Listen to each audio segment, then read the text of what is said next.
이번 시간에는 청나라의 6대 황제, 6대 황제인 고종 근룡 황제에 대한 사주를 한번 풀어보도록 하겠습니다. 자, 이 근룡 황제는 청나라의 이제 그 강희제, 가장 그 융성한 그 황제로 그 융성한 청나라의 융성한 시기를 처음으로 열었던 국정을 안정시켜 열었던 강희제의 손자죠, 손자. 그러니까 강희제의 아들이 이제 옹정제가 되고, 옹정제, 그 다음에 옹정제의 아들이 이제 근룡제가 됩니다. 이래서 이 강희제에서부터 시작해서 옹정제, 근룡제를 거치는 이 대략 한 130년간의 기간, 이 기간을 어 강건 성세 시대다, 이렇게 강희 근룡 시대라고도 하고 강건 성세 시대라 이렇게 해서 굉장히 청나라가 융성해지는 그런 시기가 되는데, 대체적으로 1735년 근룡제를 기준으로 하면 1735년에서 1796년까지니까 대체적으로 1700년대, 이 1700년대, 그러니까 1600년대 후반부터 1700년대에서 1800년대를 걸치는 거의 130년의 기간, 이 기간이 청나라의 가장 전성기였고 융성했던 시기다, 이렇게 볼 수가 있는데, 이 강희제와 강희제, 그 다음에 옹정제, 근룡제로 이어지는 이 그 강희 근룡 시대의 마지막 황제, 그 황제가 이제 근룡제 고종 6대 고종 근룡제가 되겠습니다. 이때 이제 근룡제 시대는 중국이 지금의 청나라, 지금의 중국의 영토죠. 그러니까 최대의 영토와 최대의 국력을 누리는 그런 최전성기를 누린 그런 황제였다, 이렇게 볼 수가 있고, 동시에 이 근룡제는 청나라의 융성함의 그 전성기의 마지막을 장식하기도 했지만은, 동시에 청나라가 몰락할 수 있는 그런 단초를 제공했는, 청나라 몰락의 단초를 제공해는 황제라고도 평가를 받고 있습니다. 그래서 근룡제에 대해서는 이것이 성군인지 폭군인지 알 수가 없다는 그런 역사가들의 평가가 있고, 대체적으로 전임 황제들, 그러니까 강희제라든가 옹정제에 비해서는 그 치적이라든가 업적이 훨씬 못하다, 이런 쪽으로 기울어져 있습니다. 이분의 사주를 이제 근룡제의 근룡 황제의 그 사주를 볼 것 같으면은, 이 사주는 지금 그 6월의 경금입니다. 6월의 경금이니까 양인격이 되겠습니다. 양인격인데, 양인격이 정관과 편관을 보는 식으로 되니까 양인격의 관살 혼잡이 되겠습니다. 그래서 양인격은 편관을 볼 때가 이제 가장 대길한 케이스죠. 그래서 양인대살 또는 양인로살격일 때가 이제 가장 좋은 격국이 될 수가 있고, 또 양인격은 재생살을 해도 무방합니다. 재생살도 반긴다는 것이죠. 그만큼 양인이라는 그 존재 자체가 굉장히 신강한 사주라서, 일반적인 사주에서는 재생살 구조가 되면은 파격이 돼버리지만은, 양인격은 재생살이 되어도 매우 좋은 구조로 발복할 수 있는 그런 구조가 됩니다. 아주 예외적인 격국이라고 볼 수가 있겠습니다. 그래서 이 사주 같은 경우에는 그렇지만 6월의 경금으로서 양인격이지만은, 양인격도 관살이 혼잡되는 것은 용납하지 않는다는 겁니다. 그러니까 관살 혼잡이 된 격국은 파격으로 간주를 한다는 겁니다. 그래서 이 경우도 6월 경금이 병화와 정화가 모두 투출함으로 인해서 양인격의 관살 혼잡에 그거로 해서 이제 파격이다, 양인격의 파격이다, 이렇게 볼 수도 있지만, 이 격국은 이 근룡 황제의 사주 같은 경우는 조금 더 다르게 봐야 될 부분이 일부 있습니다. 첫 번째는 뭐냐 하면은, 이게 6월 경금인데 지금 신금, 이 겁재가 천간에 투출을 했어요. 이렇게 돼 있으면은 이 월간에 있는 정화가 이 신금 겁재를 제어하느라고 그 관살 혼잡의 현상이 매우 약화될 그럴 소지가 있습니다. 그래서 관살 혼잡이 그렇게 크지 않게 일단 나타나고 있고, 또 하나는 지지에서 좌우충을 하고 있기 때문에 이렇게 되면은 천간에 병정이라는 관살 혼잡이 되어 있지만 관살의 힘이 매우 약해져 있는 상태라서 거의 뭐 양인격의 중관이라든가 양인격에 그냥 칠살이 하나 있는 그런 정도로 이 관살이 혼잡이긴 하지만은 그 혼잡의 현상이 매우 미미하다 이렇게 볼 수 있습니다. 왜 관살 혼잡인데도 혼잡이 미미하냐면은 이 관살이 병정이 투출했지만 신금급제, 양인격의 급제가 투출했다는 부분 하나가 있고, 또 지지에서 좌우충을 하고 있는 관계로서 관살 자체가 그렇게 강하지 않고, 또 급제가 투출함으로 인해서 이 병화의 병신합도 일부 할 수 있지만 정화가 역시 또 신금을 제어하느라고 이 관살 혼잡의 힘이 굉장히 소진돼 있다는 것이죠. 그래서 관살의 힘이 그리 크지 않다. 이런 구조라고 이제 얘기를 할 수가 있겠습니다. 그래서 원사주는 그럴지라도 그렇게 뭐 이 혼잡이 전혀 없다든가 뭐 완벽한 양인격의 양인 대살이라든가 양인 용관이라든가 이런 식으로 성격이 됐다 이렇게 볼 수는 없습니다. 그렇게 볼 수는 없고 양인격의 관살 혼잡은 맞지만 그 관살 혼잡의 폐해가 굉장히 미미하다 이렇게 보는 것이 맞을 겁니다. 자, 그러면 자 원사주는 양인격의 관살 혼잡으로 이루어졌는데 이제 다소 격이 떨어져 있는 그런 상태로 양인격의 관살, 양인 대살, 뭐 양인 용관 또는 뭐 양인격의 관살 혼잡이다 이렇게 표현을 할 수가 있습니다. 그러나 양인격도 관살 혼잡을 반기지는 않습니다. 양인 대살, 양인격이 재생살되는 것은 무방합니다. 재생살은 좋지만은 양인격의 관살 혼잡이 되는 것은 기본적으로 좋게 보지 않는다는 거죠. 그것은 격이 감했다고도 볼 수 있고 또는 파격에 가깝다 이렇게 볼 수도 있습니다만은 걸륭제 사주 같은 경우에는 급제가 투출했다는 것과 좌우충 지지하고 있는 것들로 해서 관살의 힘이 약해져 있다. 그래서 거의 양인격의 양인용살, 뭐 양인용살로 격이 이루어져 있는 그런 구조로 봐도 무방하다 이렇게 볼 수가 있겠습니다. 일반적으로는 양인격도 관살 혼잡을 반기지는 않습니다. 자, 그러니까 양인격의 관살 혼잡이 되면 파격이라는 거죠. 다만 걸륭제의 사주 같은 경우는 신금과 좌우충으로 인해서 관살 혼잡의 현상은 매우 작게 나타난다 이렇게 볼 수가 있다는 겁니다. 자, 그러면은 이러한 걸륭제의 사주를 한번 볼 것 같은 원국은 그렇지만 뭐 대기란 구조로까지는 되어 있지 않죠. 조금 격이 떨어져 있는 그런 구조로 되지만은 대운을 볼 것 같으면은 그 대운이 굉장히 잘 들어온다는 겁니다. 그러니까 원사주가 약간의 흠이 있지만 대운이 계속 순조롭게 들어와서 굉장히 발복할 수 있는 그런 구조의 사주다 이렇게 볼 수가 있습니다.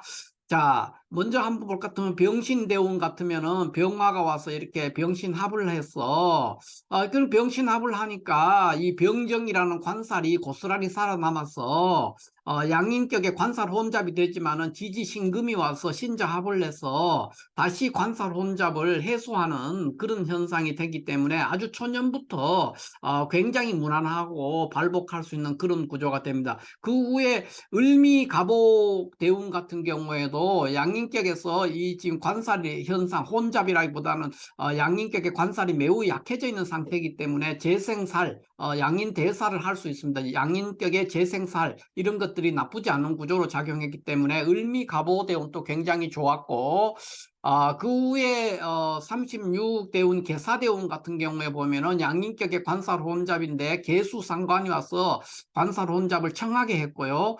그 다음에 46의 임진대운 이 경우도 정임합함으로써 역시 관살 혼잡을 해소하는 그런 구조가 되고 이 신묘대운 때도 병신합함으로써 양인격의 관살 혼잡이 여전히 계속해서 양인격의 관살 혼잡이 해소되는 그런 현상으로 되기 때문에 이분의 그 걸륭제의 사주는 원사주는 약간의 양인격의 관살 혼잡으로 약간의 흠이 있지만 대운이 내내 거의 60년 70년 동안 무난하게 순조롭게 들어와서 계속해서 발전할 수 있었던 그런 구조라고 볼 수가 있습니다. 다만 이렇게 양인격의 관살 혼잡이 돼 있는 구조에서는 인성운을 만나는 것이 굉장히 불리합니다. 그래서 기축대운과 이 다음 대운이 이제 무자대운이 되겠는데, 이때는 이제 굉장히 어려운 시기에 들어간다, 이렇게 볼 수가 있습니다.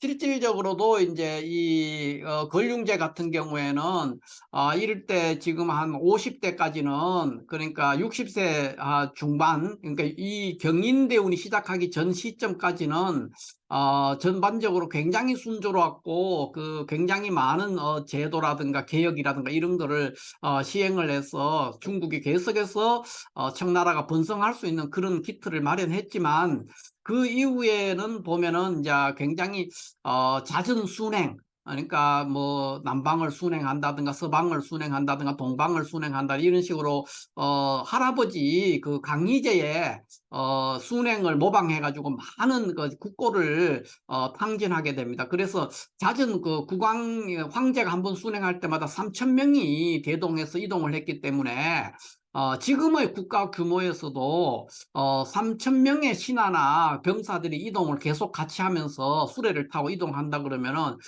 굉장히 어려움에 처할 수 있는데, 청나라가 대국이긴 했지만은 그때 경제 규모로 볼 때 3천 명을 대동하고 몇 달씩 남방으로 순행하고 이렇게 한다는 것은 어마어마한 비용의 지출이 일어나게 됩니다. 그래서 그런 것들로 인해서 굉장히 국고가 고갈되기도 했고, 또 잦은 원정, 그러니까 베트남이라든가 또는 뭐 미얀마라든가 뭐 네팔 이런 데까지도 이제 원정을 해가 실질적으로 원정이 성공하지도 못했고 대부분 다 실패로 끝났습니다. 그런 원정을 자주 함으로 인해서 외교적으로는 다소 얻은 바가 있긴 하지만은 전반적으로 원정이 성공했다고는 볼 수 없는 그런 구조로 갔기 때문에 그런 전쟁을 자주 하고 남방의 순찰, 그러니까 요즘 말하면 순찰이죠. 시찰을 자주 감으로 해서 많은 비용이 들어갔고, 또 관료들이 매우 부패하게 되고 이런 것들로 인해서 청나라가 최전성기를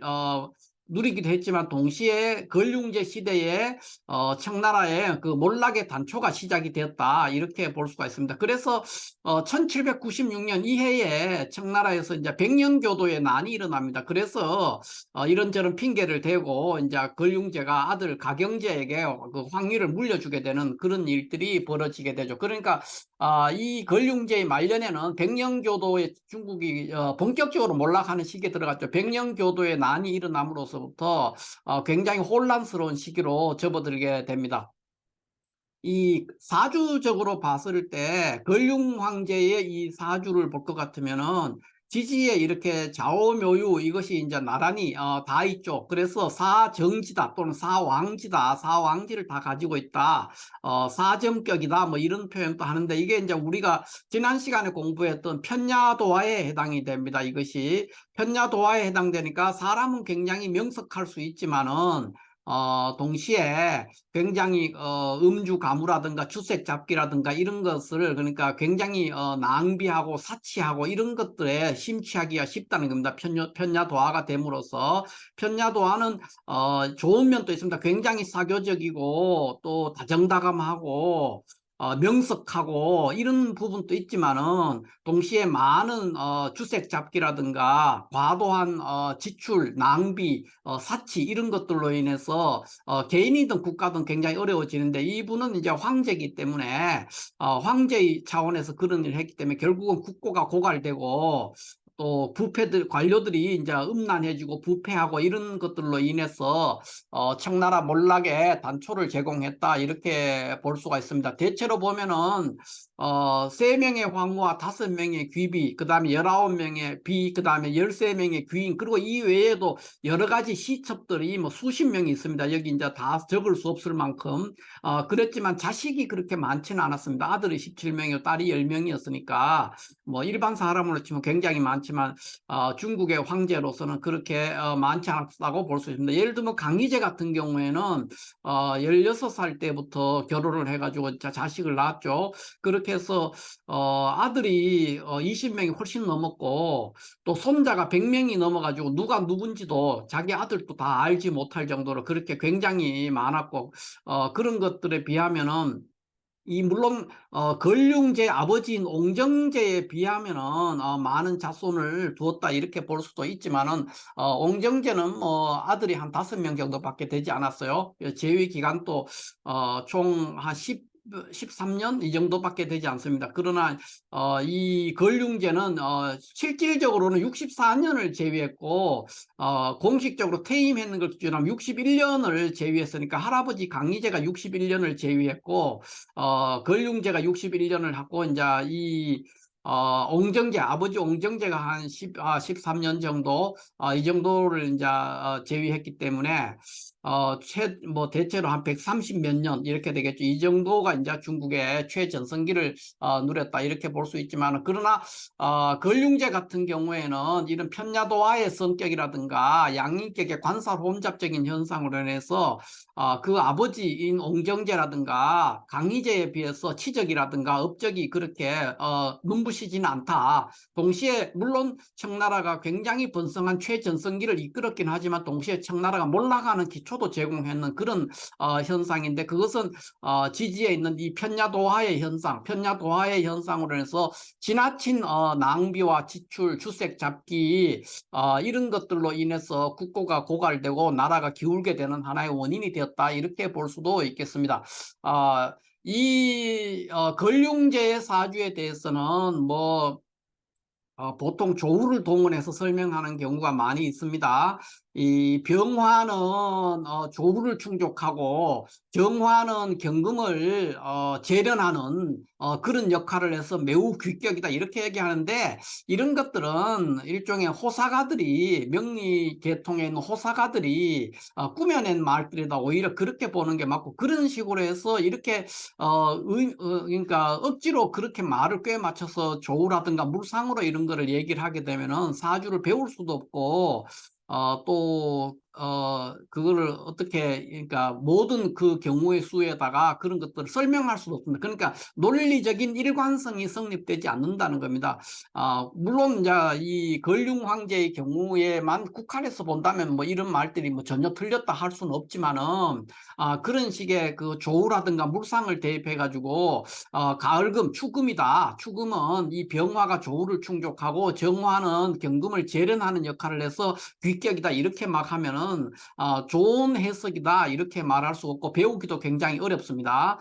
그래서 정확하게 얘기하자면은 6월 경금의 양인격인데 관살 혼잡으로 거의 파격이 될 뻔했는데 급제 신금이 투출하고 지지의 좌우충을 하는 관계로 인해서 병정 관살의 힘이 그렇게 극강하지 않다는 겁니다. 그런 상황에 있었기 때문에 양인격의 관살 혼잡으로 파격에 가깝게 돼 있긴 하지만 그렇게 심한 파격이 아니다. 오히려 성격에 가깝다. 이렇게 볼 수가 있고 그 후에 들어오는 대운들이 한 60여 년 동안 매우 순조롭게 잘 들어왔기 때문에 강희제 제2가 61년이나 재임할 수 있었는 그런 실질적으로는 64년이죠. 이럴 동안 이제 물론 이 이제 걸륭제가 죽고 난 후에는 청나라가 몰락을 했지만은 그 재임 기간 동안에는 큰 별탈 없이 굉장히 부귀를 누렸던 그런 영화로운 시기를 누렸던 그런 황제다 이렇게 볼 수가 있습니다.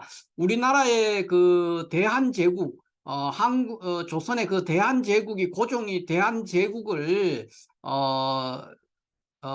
건국하고 난 후에 그때 연호를 융희라고 지었습니다. 융희 대한제국의 연호가 융희인데 융희는 이 걸융제 융자와 강희제 희자를 따는 겁니다. 그러니까 중국의 최전성기에 있었던 강희 걸융 시대에 이 끝자를 따가지고 융희라고 지었다는 것도 이런 것도 이제 우리가 참고로 한번 알아둘 필요가 있다 이렇게 볼 수가 있겠습니다. 자, 이렇게 해서 오늘은 양인격의 관살 혼잡의 구조로서 돼 있는 이 걸융제 사주, 이 걸융제 사주에 대해서 한번 알아봤고요. 걸융제 사주는 지지가 좌우묘유로서 편야도하다.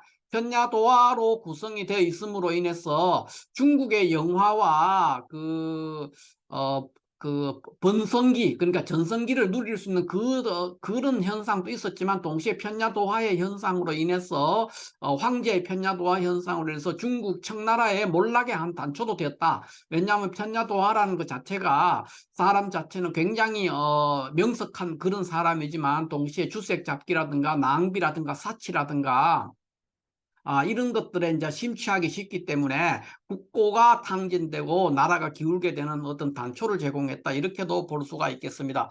그래서 이 걸륭제의 사주는 다각도로 편야도화에 대한 설명도 할 수 있고, 양인격의 이제 관살 혼잡이 어떤 것인가에 대해서도 설명할 수 있는 그런 구조라서 많은 분들이 이제 걸륭제의 사주에 대해서 설명을 하는데, 그 중에 하나가 이 양인격에서 병정이 투출해서 병화는 조우를 충족하고 정화는 경금을 재련하는 작용을 해서 귀격이다, 이런 설명을 하는 분들이 있지만, 그런 것들은 명리 호사가들이 하는 어떤 말들이라고 이렇게 바라볼 수밖에 없고, 그런 방식으로 이 사주를 풀게 되면은 뭐 강희제 같은 경우에는 그게 맞았을지도 모르지만은 일반적으로 그 이론을 적용해 가지고 사주를 풀기는 매우 어렵습니다. 그래서 그런 것들은 좋은 방법이 아니다. 정통적으로 격국으로 바라봤을 때 양인격의 관살 혼잡인데, 관살 혼잡으로 파격이 될 뻔했는데 이제 신금이 있다든가 급제가 투출하고 희지의 좌우충을 하는 관계로 인해서 그래서 양인격의 관살 혼잡이 거의 해소돼서 그 양인격의 양인용살 또는 양인용관으로 성격된 사주다, 이렇게 봐도 무방하다, 이렇게 볼 수가 있겠습니다. 핵심은 원사주가 그렇게 심하게 파격되지도 않았고, 그러니까 좋게 보면은 성격이죠. 그러니까 양인격의 양인용관, 양인용살 이런 식으로 격이 이루어졌다고 볼 수도 있고, 무엇보다도 대운이 일생 내내 알맞게 들어왔다, 이렇게 보는 것이 좋을 것 같습니다. 자, 이렇게 해서 오늘은 청나라 걸륭제의 사주에 대해서 간략하게 한번 풀어봤습니다. 감사합니다.